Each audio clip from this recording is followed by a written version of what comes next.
muziek vind ik heel leuk.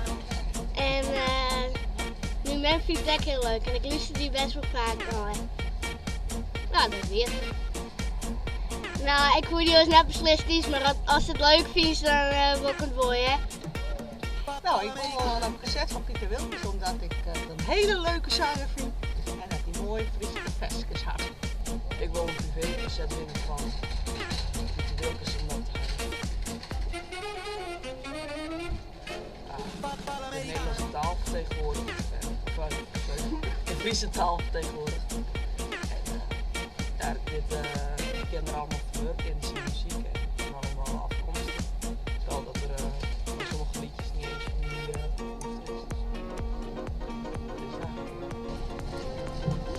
Hallo! Wacht even, Johannes. Ze hebben het beide in de ding.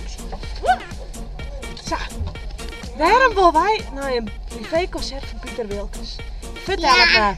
Omdat wij van muziek horen. Ja, omdat wij van muziek houden. En Pieter Wilkes jongt in het Fries. En Pieter Wilkes jongt in Fries. En hij jongt wel heel mooi. En hij jongt wel heel mooi. Wat zei ze? Dus, wij gaan van. En wij gaan van Pieter Wilkes. Waarom zou ik nou Pieter Wilkes tussen hebben willen? Nou, omdat het zelfs een geweldige artiest is. En dat wij alle thuis fan van hem binnen.